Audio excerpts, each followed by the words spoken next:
ഔലിയാക്കളെ ചീത്ത പറയാ. ഇപ്പൊ കണ്ടില്ലേ, ബഹുമാനപ്പെട്ട റഈസു സായിദീൻ സിയം വലിയുല്ലാഹിൽ മടവൂരി ഖദ്ദസല്ലാഹു സിർറഹുൽ അസീസ് മഹാനവരുകളെ ചീത്ത പറഞ്ഞ് നടക്കുന്നവരുണ്ട്, അഹ്ലു ബൈത്തിനെ ചീത്ത പറഞ്ഞ് നടക്കുന്നവരുണ്ട്, ഔലിയാക്കളെ തെറി പറഞ്ഞ് നടക്കുന്നവരുണ്ട്.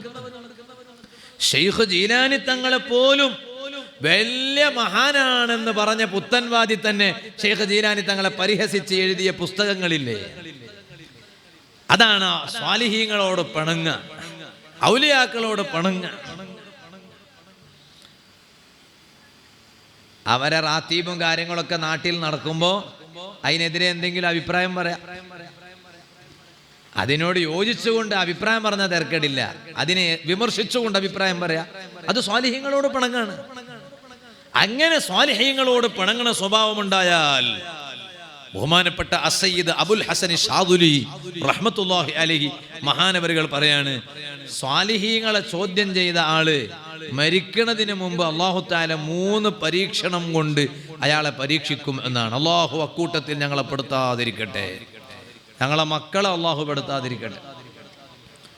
ഇന്നിപ്പോ ശൈഖ് ജീലാനി തങ്ങൾ പറഞ്ഞാൽ ആരാണെന്നൊക്കെ അറിയാം, റിഫായി ശൈഖ് എന്ന് പറഞ്ഞാൽ ആരാണെന്നൊക്കെ അറിയാം, മുഹയ്യദ്ദീൻ മാല എന്നൊക്കെ പറഞ്ഞാൽ ആരാണെന്നൊക്കെ അറിയാം. അത് നമ്മുടെ മക്കളെ വരുന്ന തലമുറകളിൽ മുഴുവനും അവർ അതിനെക്കുറിച്ച് അറിയുന്നവരായി നമ്മൾ അവരെ നിലനിർത്താൻ രക്ഷിതാക്കൾ കഴിവിന്റെ പരമാവധി ശ്രമിക്കണം. അല്ലെങ്കിൽ ഈ മാല എന്നൊക്കെ പറയുമ്പോൾ കേവലം കഴുത്തിലിടുന്ന മാല മാത്രം കുറച്ച് കഴിഞ്ഞാൽ ചിലപ്പോൾ അതായിരിക്കും അറിയാം. മുഹയ്യദ്ദീൻ മാല ഭൗതികമായ എന്ത് വിദ്യാഭ്യാസം ഉണ്ടെങ്കിലും, എത്രയോ എക്സാമിനേഷൻ ഉണ്ടെങ്കിലും, പരീക്ഷകൾ ഉണ്ടെങ്കിലും അതൊക്കെ വേണ്ടെന്നല്ല ഞാൻ പറയുന്നത്. അതെല്ലാം ഉണ്ടാകുന്നതോടൊപ്പം രക്ഷിതാക്കൾ ഏറ്റവും കൂടുതൽ നമ്മുടെ മക്കൾക്ക് സ്വാലിഹീങ്ങളെ പരിചയപ്പെടുത്തി കൊടുക്കണം. ശൈഖ് ജീലാനി തങ്ങൾ ആരാണെന്ന് പിൻതലമുറക്കാർ അറിയാണ്ടായി പോയാൽ, അതുകൊണ്ട് തന്നെ ശരിക്കും ശൈഖ് ജീലാനി തങ്ങളുടെ ചരിത്രം മാത്രം പറയാൻ വേണ്ടി വേദികൾ നമ്മുടെ നാടുകളിൽ ഒരുങ്ങണം. റാത്തീബ് ചൊല്ലിയാൽ മാത്രം പോരാ, റാത്തീബ് ചൊല്ലുന്നതോടുകൂടെ ശൈഖ് ജീലാനി തങ്ങൾ ആരാണ്, മഹാനവരുകൾ ജനിച്ചത് എവിടെയാണ്, മഹാനവരുകൾ വഫാത്തായത് എവിടെയാണ്, മഹാനവരുകളുടെ ജീവിത ചരിത്രം എന്തായിരുന്നു, മഹാനവരുകളുടെ തഖ്വ എങ്ങനെയായിരുന്നു, മഹാനവരുകളുടെ കറാമത്ത് എന്തായിരുന്നു, മഹാനവരുകളുടെ ആത്മീയമായ വെളിച്ചം എന്തായിരുന്നു എന്നൊക്കെ നമ്മുടെ മക്കൾക്കും നമ്മുടെ പിൻതലമുറക്കാർക്ക് പറഞ്ഞു കൊടുക്കാനുള്ള പ്രത്യേകമായ വേദികൾ നമ്മുടെ നാടുകളിൽ നമ്മൾ ഒരുക്കം നടത്തണം. ഞാനിത് വെറുതെ പറയല്ല. എന്താ കാരണം, കുറച്ച് കഴിഞ്ഞാൽ ഇതൊക്കെ ചിലപ്പോ വളർന്നു വരുന്ന, അല്ലെങ്കിൽ തന്നെ ഇപ്പോഴത്തെ വളർന്നു വരുന്ന തലമുറക്കാർക്കൊന്നും ഇതിനോടൊന്നും വലിയ താല്പര്യമൊന്നുമില്ല. അങ്ങനെ ആയിപ്പോയി. ഒക്കെ ദുനിയാവിന്റെ പിന്നിലങ്ങ് പോവാണ്. ഇതിപ്പോ ആ പഴയ കാലം മുതൽക്ക് തന്നെ വന്ന കുറച്ച് ആളുകൾക്ക് അവർക്ക് അൽഹംദുലില്ലാ ഇതിനോടൊക്കെ വലിയ താല്പര്യമാണ്. അൽഹംദുലില്ലാ, അള്ളാഹു ഞങ്ങളെ അവസാനം വരെ അങ്ങനെ തന്നെ നിലനിർത്തി തരട്ടെ. മരിക്കണ സമയം ഉറക്കെ ലാ ഇലാഹ ഇല്ലല്ലാഹ് എന്ന കലിമ ചൊല്ലി മരിക്കാൻ കഴിയണം. അള്ളാഹു ഭാഗ്യം തരട്ടെ. അതിപ്പോ നമ്മൾ ചെയ്യുന്ന അമല് കൊണ്ട് മാത്രം നമുക്ക് സാധിക്കുമെന്ന് പറയാൻ പ്രയാസാണ്. അതുകൊണ്ടാണ് ബഹുമാനപ്പെട്ട ഖുത്ബുൽ അഖ്താബ് ഗൗസുൽ ആലം ശൈഖ് മുഹയ്യിദ്ദീൻ അബ്ദുൽ ഖാദിർ ജീലാനി ഖദ്ദസല്ലാഹു സിർറഹുൽ അസീസ് മഹാനവരുകളുടെ മുഹയ്യിദ്ദീൻ മാല, ആ മുഹയ്യിദ്ദീൻ മാല ഖാദി മുഹമ്മദ് റളിയല്ലാഹു അൻഹു മഹാനവരുകൾ അത് രചിച്ച് അതിന്റെ അവസാനം കാണാം ഓരോ വിഷയങ്ങൾ അള്ളാഹുവിനോട് കാവൽ ചോദിക്കുകയാണ്. ആരെ മുന്നിൽ വെച്ചുകൊണ്ടാണ് കാവൽ ചോദിക്കുന്നത്? ബഹുമാനപ്പെട്ട ഔലിയാക്കളുടെ നേതാവായ ഖുത്ബുൽ അഖ്താബ് ശൈഖ് ജീലാനി റഹ്മത്തുള്ളാഹി അലൈഹി. അതാണ് ഫേടി ഫെരുത്തേ ഖബ്റകം ഫോകും നാൾ ഫേർഫറ്റേ മുഹയ്യിദ്ദീൻ കാവലിലേകല്ലാഹ്.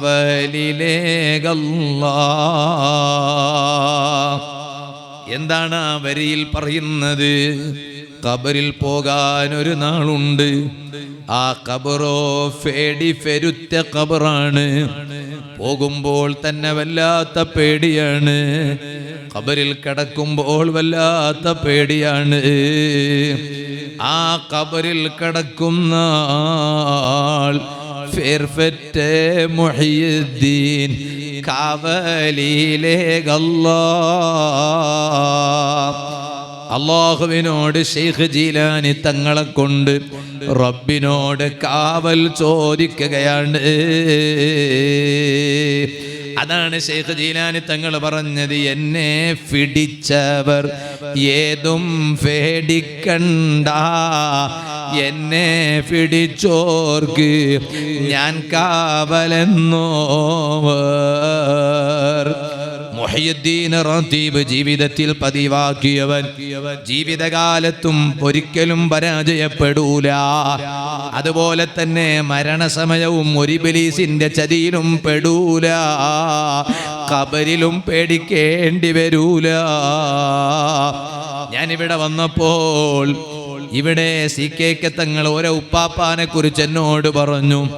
ഉപ്പാപ്പ മുഹയ്യിദ്ദീൻ റാത്തീബിന്റെ ആളായിരുന്നു. എല്ലാ ദിവസവും മുഹയ്യിദ്ദീൻ റാത്തീബ് ചൊല്ലാറുണ്ടായിരുന്നു. ഞാൻ തങ്ങളോട് ഒന്നും കൂടി അങ്ങോട്ട് ചോദിച്ചു, അഥവാ തങ്ങൾക്ക് തെറ്റുപറ്റിയതാണോ എന്ന് ഞാൻ ഒന്നും കൂടി നോക്കിയിട്ട് അങ്ങോട്ട് ചോദിച്ചതാണ്. അല്ല തങ്ങളെ, എല്ലാ ദിവസവും മുഹയ്യിദ്ദീൻ റാത്തീബ് ചൊല്ലാറുണ്ട് എന്നാണോ, അതല്ല മാസത്തിൽ ഒരിക്കൽ എന്നാണോ? ഉടനെ തങ്ങൾ പറഞ്ഞു, അല്ല ഉസ്താദേ, എല്ലാ ദിവസവും മുഹയ്യിദ്ദീൻ റാത്തീബ് ചൊല്ലാറുണ്ടായിരുന്നു. അതുപോലെ തന്നെ ആളുകളെ കൂട്ടിയിട്ട് റാത്തീബ് ചൊല്ലാറുണ്ടായിരുന്നു. ഇന്നലെ ഞാൻ വഅദ് പറഞ്ഞത് കണ്ണൂർ ജില്ലയിൽ തളിപ്പറമ്പിനടുത്ത് നരിക്കോട് എന്ന സ്ഥലത്താണ് ഇന്നലെ വഅദ് പറഞ്ഞത്. നാളെ എനിക്ക് വഅദ് പറയാനുള്ളത് വയനാട് ജില്ലയിലാണ്. ഇന്നലെ ഞാൻ ഇൻഷാ അല്ലാഹ് ഇന്നലെ വഅദ് പറഞ്ഞ നരിക്കോട് എന്ന സ്ഥലത്ത് വലിയ മഹാൻ ജീവിച്ച് മരണപ്പെട്ടിട്ടുണ്ട്. ആ മഹാന്റെ പേരാണ് നരിക്കോട് ഉപ്പാപ്പ നവറല്ലാഹു മർഖദ. മഹാനവരുകളും അങ്ങനെ തന്നെയാണ്, എപ്പോഴും റാത്തീബ് പതിവാക്കിയ മഹാനാണ്, ദിക്ർ പതിവാക്കിയ മഹാനാണ്. ആ നരിക്കോട് ഉപ്പാപ്പ വഫാത്തായത് എങ്ങനെയാണെന്നറിയുമോ? പരിശുദ്ധ റമളാൻ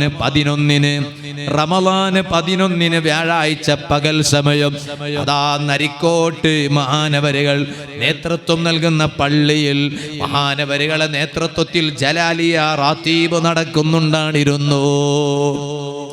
ആ ജലാലിയ റാത്തീബ് ജനങ്ങൾക്ക് ചൊല്ലിക്കൊടുത്തിരുന്നത് മഹാനാണ്, നരിക്കോട് ഉപ്പാപ്പയാണ്. അങ്ങനെ മഹാനവരുകൾ കൂടെയുള്ളവർക്ക് ജലാലിയ റാത്തീബ് ചൊല്ലിക്കൊടുക്കുമ്പോൾ റമളാനിന് പള്ളിയിൽ റമളാൻ 11 വ്യാഴം ബഹുമാനപ്പെട്ട നരിക്കോട് ഉപ്പാപ്പ ജലാലിയ റാത്തീബ് ജനങ്ങൾക്ക് ചൊല്ലി പറഞ്ഞു കൊടുത്തുകൊണ്ടിരിക്കുന്നതിൻ്റെ ഇടയിൽ അവിടുന്ന് ദാ വഫാത്താകുന്നു. റാത്തീബുകൾ എന്തിനാണ്? ഈമാൻ കിട്ടി മരിക്കാനാണ്. റാത്തീബുകൾ എന്തിനാണ്? സ്വർഗം കണ്ട് ചിരിച്ച് മരിക്കാനാണ്. റാത്തീബുകൾ എന്തിനാണ്? ആ റാത്തീബുകൾ ജീവിതത്തിൽ പതിവാക്കിയ ഔലിയാക്കളുടെ കാവല് നമുക്ക് നമ്മുടെ മരണസമയത്ത് ലഭിക്കാനാണ്. ആ ശൈഖ് ജീലാനി തങ്ങളെ കൊണ്ട് കാവല് കിട്ടുക എന്ന് പറഞ്ഞാൽ എന്താണ് അതിന്റെ അർത്ഥം? കേവലം അസുഖം മാറൽ മാത്രമാണോ? പ്രയാസം നീങ്ങൽ മാത്രമാണോ? അല്ല. സങ്കടം നീങ്ങിക്കിട്ടുക മാത്രമാണോ? അല്ല. ശൈഖ് ജീലാനി തങ്ങൾ ദുനിയാവിൽ സുഖിച്ചിട്ടല്ല വലിയ പദവി കിട്ടിയത്. എത്ര വലിയ പദവിയാണ് മഹാനവറുകൾക്ക് കിട്ടിയത്.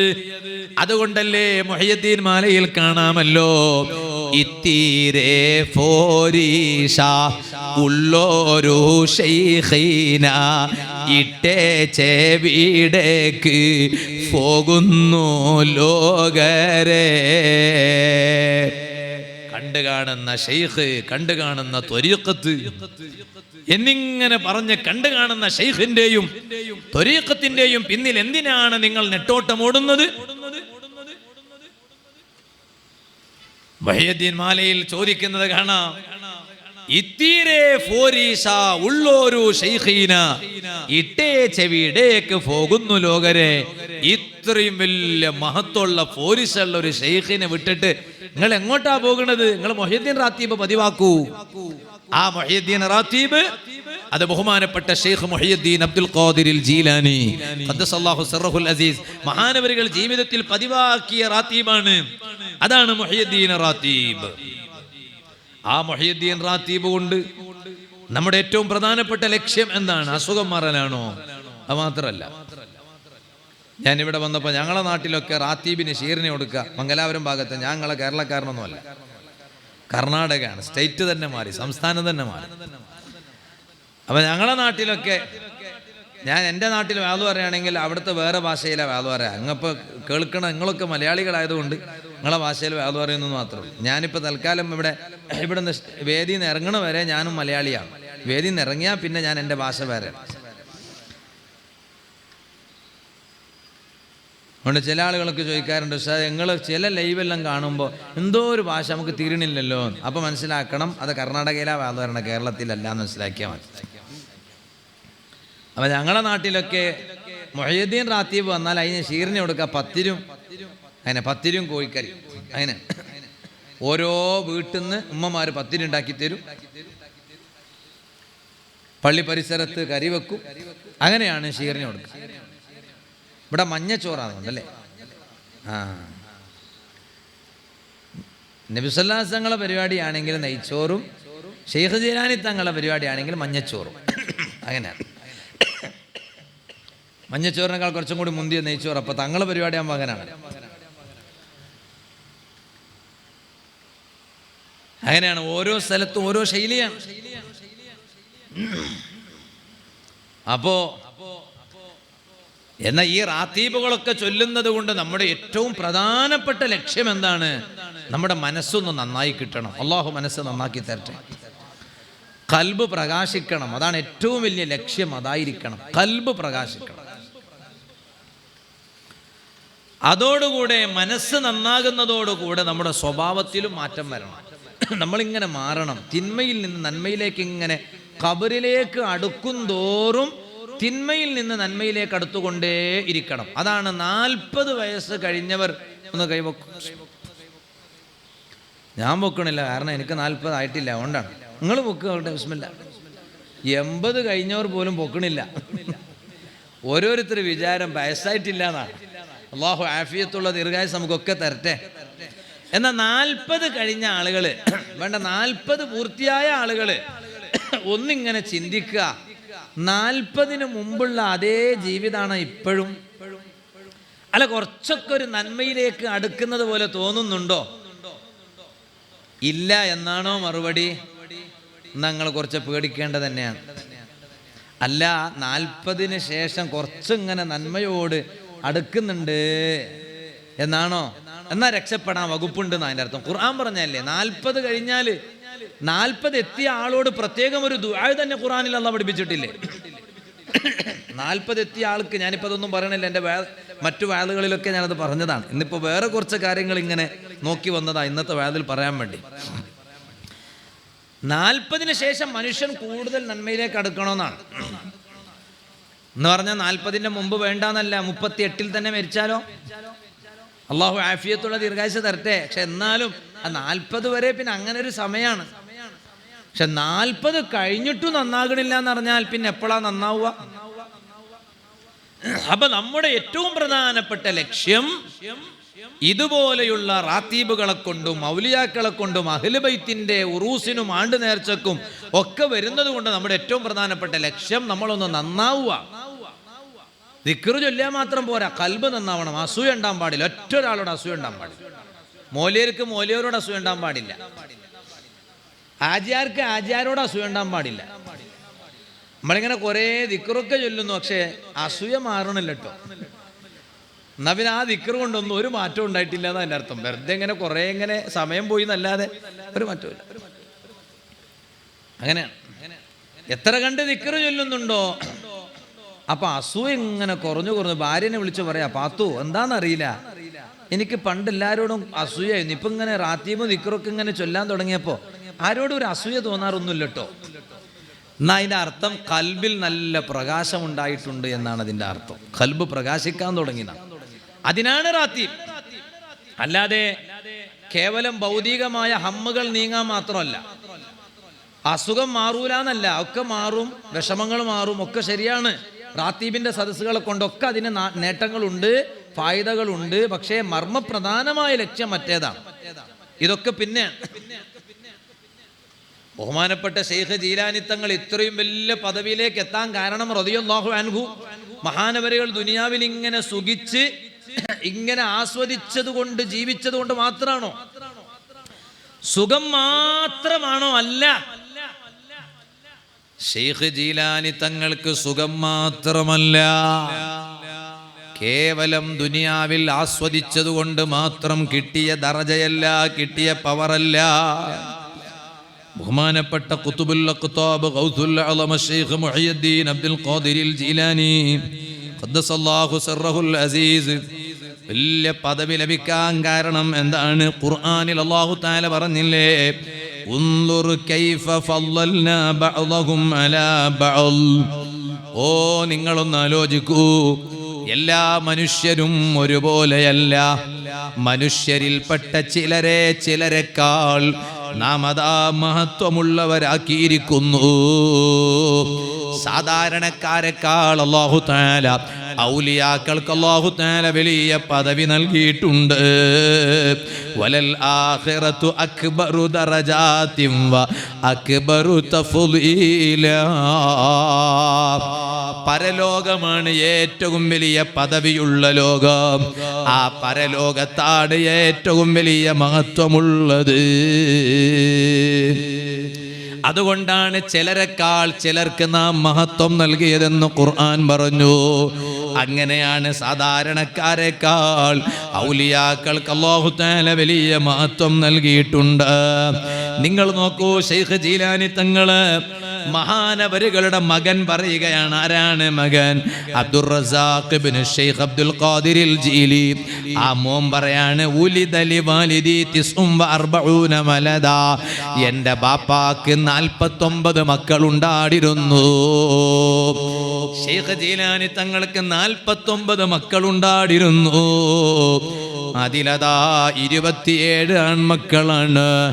അതുപോലെ ബാക്കിയുള്ള 22 പെൺമക്കളാണ്. ഞാൻ ഇവിടെ വരുമ്പോൾ ഭക്ഷണം കഴിക്കാൻ ഒരു വീട്ടിൽ ചെന്നു. ആ വീട്ടുകാരൻ പ്രവാസിയാണ്, ഗൾഫിലാണുള്ളത്. അവർക്കതാ അവർ ജേഷ്ഠാനുജന്മാരായി 10 മക്കളാണെന്ന് പറഞ്ഞു. ഇറങ്ങുന്ന സമയത്ത് മക്കളുടെ എണ്ണം കൂടുതൽ പറഞ്ഞു. ഞാൻ ചോദിച്ചു, 10 എന്നല്ലേ പറഞ്ഞത്? അപ്പൊ പറഞ്ഞു, അതിൽ കുറച്ച് മക്കൾ മരണപ്പെട്ടു പോയി. എന്നിട്ട് അവർ പറഞ്ഞു, ഉമ്മയും ബാപ്പയും മരണപ്പെട്ടിട്ടുണ്ടെന്ന് പറഞ്ഞു. അല്ലാഹുവേ, ആ വീട്ടുകാരൻ്റെ മാതാപിതാക്കൾ ഉൾപ്പെടെ ഞങ്ങളിൽ നിന്ന് ആരെല്ലാം മരിച്ചു പോയിട്ടുണ്ടോ അവർക്കെല്ലാം നീ മഗ്ഫിറത്ത് നൽകണേ അല്ലാ, മർഹമത്ത് നൽകണേ അല്ലാ, ഖബർ വിശാലമാക്കണേ അല്ലാ. ആ ശൈഖ് ജീലാനി തങ്ങൾക്ക് 49 മക്കളാണെന്ന് പറഞ്ഞതിന് ശേഷം ശൈഖ് ജീലാനി തങ്ങൾ തന്നെ പറയാണ്, എൻ്റെ ഭാര്യ പ്രസവിച്ച വിവരം അറിഞ്ഞാൽ. മഹാനവരുകൾ ആരായിരുന്നു? വലിയ ദർസ് നടത്തുന്ന മഹാനാണ്. കേവലം ദിക്ർ ചൊല്ലി പറഞ്ഞവരാണോ? അല്ല, വലിയ ദർസ് നടത്തിയ മഹാനാണ്. മുതഅല്ലിമുകൾക്ക് കിതാബ് ഓതി കൊടുത്ത മഹാനാണ്.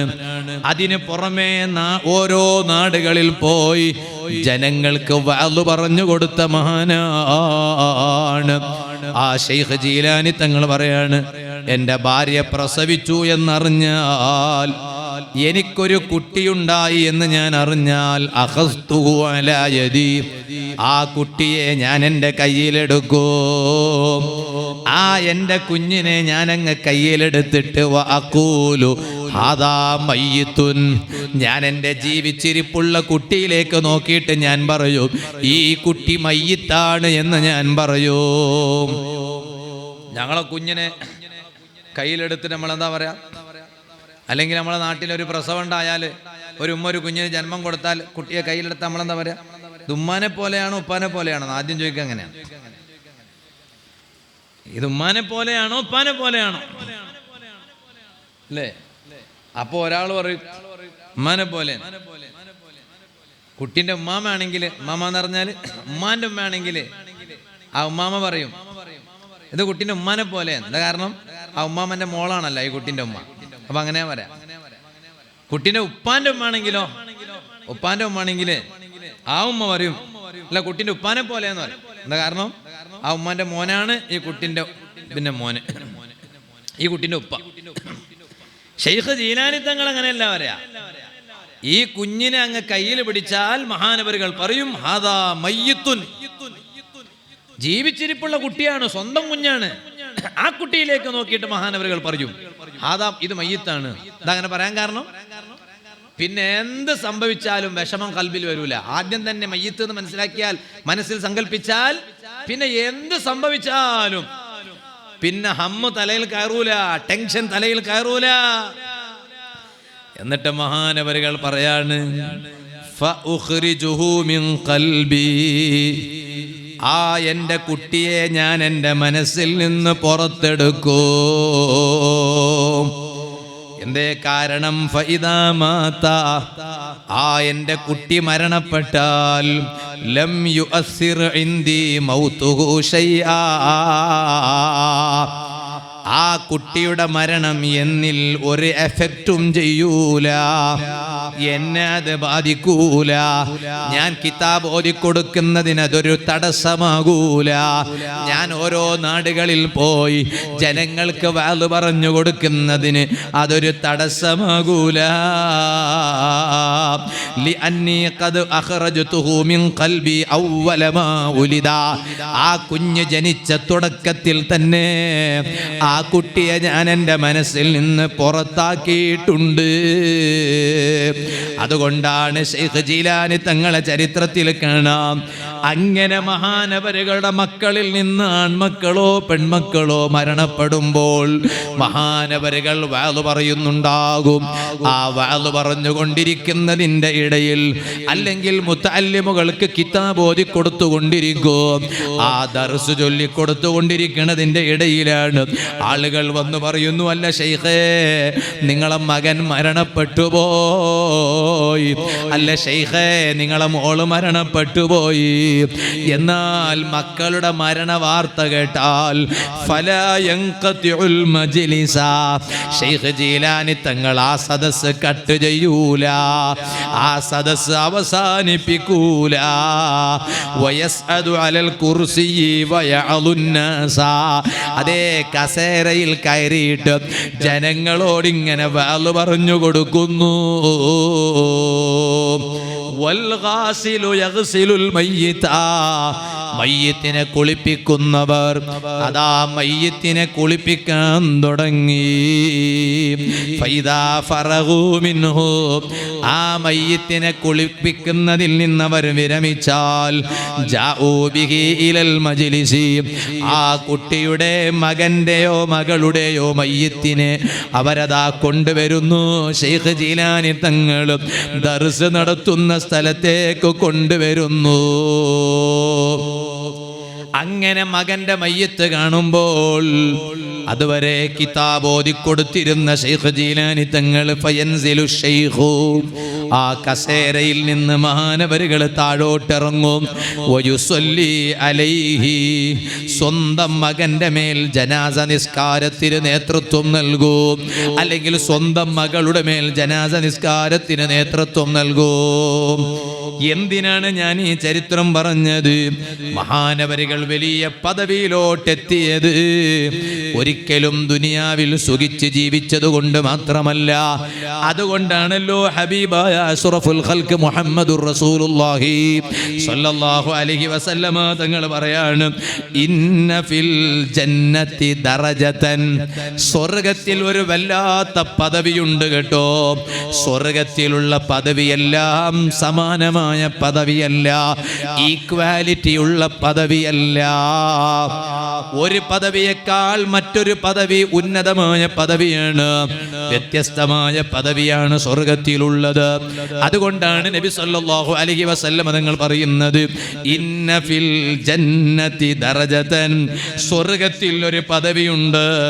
ആ പദവിയുടെ പ്രത്യേകത എന്താണ്? ലാ യനാലുഹാ ഇല്ലാ അസ്ഹാബുൽ ഹുമൂം, ദുനിയാവിൽ ഹമ്മ് നേരിട്ട് ജീവിച്ചവർ, ദുനിയാവിൽ സങ്കടത്തോടെ ജീവിച്ചവർ, ദുനിയാവിൽ വിഷമം സഹിച്ച് ജീവിച്ചവർ, ദുനിയാവിൽ പ്രയാസപ്പെട്ട് ജീവിച്ചവർ അവർക്കല്ലാതെ മറ്റുള്ളൊരാൾക്കും എത്തിക്കാത്ത പദവിയാണത്. അങ്ങനെയൊരു പദവി സ്വർഗത്തിലുണ്ടെന്ന് ഹബീബായ അഷ്റഫുൽ ഖൽഖ് മുഹമ്മദുർ റസൂലുള്ളാഹി സ്വല്ലല്ലാഹു അലൈഹി വസല്ലം. അതാർക്കുള്ള പദവിയാണ്? അല്ലാഹു തആല അവർക്കൊരു രോഗം കൊടുത്തു. ആ രോഗം മാറാൻ കുറെ അങ്ങ് ദുആ ചെയ്തു, പക്ഷേ രോഗം മാറുന്നില്ല. വല്ലാത്ത സങ്കടമാണ്. എത്ര കാലമായി ഞാൻ ദുആ ചെയ്യുന്നത്, പക്ഷേ അല്ലാഹു തആല ഉത്തരം തരുന്നില്ലല്ലോ. തരുന്നില്ല നല്ല റബ്ബ് ഉത്തരം തന്നിട്ടുണ്ട്. എന്താണ് റബ്ബിന്റെ ഉത്തരം? നിന്റെ രോഗം മാറ്റാൻ ഞാൻ തീരുമാനിച്ചിട്ടില്ല. നീ എത്ര ദുആ ചെയ്താലും നിന്റെ രോഗം മാറാൻ തീരുമാനിച്ചിട്ടില്ല. അത് അടിമയെ ആക്രമിക്കലാണോ? അല്ല. അള്ളാന്റെ തീരുമാനം നിനക്കിവിടുന്ന് രോഗം മാറിയിട്ട് എന്ത് ചെയ്യാനാണ്? അതിന് പകരം നിനക്ക് സ്വർഗത്തിൽ ഞാനതാ ഈ രോഗത്തിന് പകരം നിനക്ക് ഞാൻ സ്വർഗത്തിൽ ഉന്നതമായ പദവി നൽകാൻ തീരുമാനിച്ചിട്ടുണ്ട്. ഇവിടത്തെ സങ്കടം നീങ്ങാൻ ദുആ ചെയ്യാൻ തുടങ്ങിയിട്ട് കാലം എത്രയായി? സങ്കടം നീങ്ങുന്നില്ല, സങ്കടം മാറുന്നില്ല. എന്തേ? റബ്ബിന്റെ കണക്ക് കൂട്ടൽ സങ്കടം മാറ്റാൻ അല്ലാഹ് തീരുമാനിച്ചിട്ടില്ല. അതിന് പകരം അല്ലാഹു തആല നിനക്ക് സ്വർഗത്തിൽ വലിയ പദവി കൊടുത്തിട്ടുണ്ട്. ഇങ്ങനെ എത്ര ആളുകളാണ്, എത്ര ആളുകളാണ് ഹബീബായ അഷ്റഫുൽ ഖൽഖ് മുഹമ്മദുർ റസൂലുള്ളാഹി. ഞങ്ങൾ ഈ നാട്ടുകാരൊക്കെ സ്വലാത്ത് ചൊല്ലുന്നതിൽ വലിയ പിശുക്കന്മാരാണെന്ന് എനിക്ക് തോന്നാം. ബേജാറായില്ലേ? സങ്കടം ഇങ്ങനെ പറയുന്നില്ലേ? അഷ്റഫുൽ ഖൽഖ് മുഹമ്മദുർ റസൂലുള്ളാഹി സ്വല്ലല്ലാഹു അലൈഹി വസല്ലം. ഞങ്ങളൊരു സ്വഭാവമാണ്, ഉറക്കൊന്ന് സ്വലാത്ത് ചൊല്ലിപ്പിക്കണമെങ്കിൽ രണ്ടാമതായി വേളരുന്ന മൗലിയർ പറയണം ഉറക്കെ സ്വലാത്ത് ചൊല്ലുന്നു. ഇനിയൊന്നും ഞാൻ പറയൂല, ഞാൻ പറയാതെ തന്നെ നിങ്ങൾ ഉറക്കെ സ്വലാത്ത് ചൊല്ലണം. നബി മുഹമ്മദുർ റസൂലുള്ളാഹി സ്വല്ലല്ലാഹു അലൈഹി വസല്ലം. അതൊരു മുഅ്മിന്റെ അടയാളല്ലേ? തങ്ങളെ പേര് കേട്ടാ പിന്നെ അവിടെ പരിസരത്ത് എന്ത് നടക്കുന്നു നോട്ടല്ല. ആളുകൾ വരുന്നവർ വരും, പോകുന്നവരിങ്ങനെ പോവും, ഇരിക്കുന്നോ ഇരിക്കും, നിൽക്കുന്നോ നിൽക്കും. നമ്മളതൊന്നും ശ്രദ്ധിക്കാനില്ല, നമ്മൾ ശ്രദ്ധിക്കാനൊന്നും ഏൽപ്പിച്ചിട്ടില്ല. നമ്മൾ വന്നിരിക്കുക, വാല് കേൾക്കുക, റാത്തീബല്ല, നമ്മൾ ഡ്യൂട്ടി അതാണ്. നബി മുഹമ്മദുർ റസൂലുള്ളാഹി അതാണ് സ്വല്ലല്ലാഹു അലൈഹി വസല്ലം. സ്വർഗത്തിലെ ഓരോ പദവിയെക്കുറിച്ച് ദറജത്തൻ ഓരോ പദവിയെക്കുറിച്ച് നബി സല്ലല്ലാഹു അലൈഹി വസല്ലം തങ്ങൾ വ്യത്യസ്തമായ ഹദീസിൽ പറയുന്നുണ്ട്. ഉൻദുർ കൈഫ ഫളൽനാ ബഅദഹും അലാ ബഅദിൻ എന്ന ആയത്തിന്റെ വ്യാഖ്യാനത്തിൽ ഖുർആൻ വ്യാഖ്യാതാക്കൾ വ്യത്യസ്തമായ ഹദീസുകളൊക്കെ കൊണ്ടുവന്നിട്ടുണ്ട്. വ്യത്യസ്തമായ പദവിയാണ് സ്വർഗത്തിലുള്ളത്. അക്കൂട്ടത്തിൽ പറഞ്ഞു, സ്വർഗത്തിൽ കടക്കുന്ന ആളുകൾക്ക്, ചില ആളുകൾക്ക് വല്ലാത്തൊരു പദവിയുണ്ട്. നബി സല്ലല്ലാഹു അലൈഹി വസല്ലം തങ്ങൾ പറഞ്ഞു, ഇന്ന ഫിൽ ജന്നതി ദറജ, സ്വർഗത്തിൽ ഒരു വല്ലാത്തൊരു പദവി, ദറജത്തൻ, വല്ലാത്തൊരു പദവിയാണത്. ഒരു പദവി എന്നല്ല, വല്ലാത്തൊരു പദവി. അത് ശേഷം പറയുമ്പോഴാണ് ഈ പദത്തിന്റെ ആശയം അങ്ങനെയാണെന്ന് മനസ്സിലാവുക. ലാ യനാലുഹാ ഇല്ലാ സലാസത്തു അഖ്സാമിൻ, 3 വിഭാഗം ആളുകൾക്ക് മാത്രമേ ആ പദവി കിട്ടുള്ളൂ, മറ്റൊരാൾക്കും ആ പദവി കിട്ടൂല. അത്രയും മഹത്വമുള്ള ഉന്നതമായ പദവിയാണ്. ആരാണ് ആ 3 വിഭാഗം? ഒന്ന്, നബി സല്ലല്ലാഹു അലൈഹി വസല്ലം തങ്ങൾ പറഞ്ഞു, ആദിലുൻ, നീതിമാൻ, നല്ല നീതിയുള്ള ആളാണ്, അയാൾക്കാണ് ആ പദവി കിട്ടുക. രണ്ടാമതായി വദൂ റഹ്മിൻ, നല്ല കുടുംബ ബന്ധം വെച്ചു പുലർത്തുന്ന ആള്. അങ്ങനെയുണ്ടല്ലോ, നമ്മൾ ദിക്റും ചൊല്ലും, റാത്തീവും ചൊല്ലും, സുബഹി ജമാഅത്തിന് 1-ാം സഫിലുണ്ടാവും, തഹജ്ജുദിന് എണീറ്റിട്ട് പള്ളിത്തെ മോലിയാരെ വിളിച്ചുണർത്തുന്നത് തന്നെ ഈ ആചാരാ. പോയിട്ട് പങ്കുകൊടുക്കാറായിരുന്നു. എല്ലായിടത്തും അങ്ങനെയാണെന്നല്ല കേട്ടോ. എന്നാലും കുടുംബക്കാരോട് പണക്കത്തിലാണ്, മണ്ടണില്ല. കല്യാണത്തിന് ക്ഷണിച്ചതാണ്, എന്നെയും എൻ്റെ കുടുംബത്തെയും ക്ഷണിച്ചിട്ട് പോലും ഞാൻ പോയിട്ടില്ല. പോവൂലെന്ന് പറഞ്ഞേ, പോവൂലെന്ന് മാത്രമല്ല, മരിച്ചാലും പോവൂലെന്നാണ്. മരിച്ചാ പിന്നെ പോക്ക് ഏതായാലും ഉണ്ടാവില്ലല്ലോ, പിന്നെ വലിയ കാര്യമായിട്ട് പറയേണ്ട ആവശ്യമുണ്ടോ? മരിച്ചാ പിന്നെ കൊണ്ടുപോകാനാണ്, നമ്മൾ സ്വന്തം പോകുന്നില്ല. ജീവിച്ചിരുന്നിട്ട് തന്നെ പോകാത്ത നീ എങ്ങനെ മരിച്ചാ പോവാ? ജീവിച്ചിരിക്കുമ്പോൾ പോകാൻ പറ്റുമായിരുന്നു, എന്നിട്ടും പോയില്ല. ആ പഴയത് തന്നെ മനസ്സിൽ കൊണ്ടു നടന്ന്, ഒക്കെ കണക്കാ, എല്ലാവരും കണക്കാ ഇതില്. എല്ലാവരും കണക്കാ. നല്ലവരാണെന്ന് ചമഞ്ഞ് നടക്കുന്നവനും കണക്കാണ്. അല്ല ഞാൻ നല്ലോനൊന്നുമല്ല മോശക്കാരനാണ് എന്ന് ചമഞ്ഞ് നടക്കുന്നവനും നല്ലവനാണ്. ഒരിക്കലും കുടുംബവുമായി പിണങ്ങാൻ പാടില്ല. അള്ളാഹു നമുക്ക് നല്ല ബോധം തരട്ടെ. സ്വർഗത്തിലെ ഈ വലിയ പദവിയിലെത്തുന്ന 3 വിഭാഗം പറഞ്ഞ കൂട്ടത്തിൽ രണ്ടാമത്തെ വിഭാഗം നല്ല കുടുംബ ബന്ധം വെച്ചു പുലർത്തുന്നവർ എന്ന് സയ്യിദുനാ റസൂലുള്ളാഹി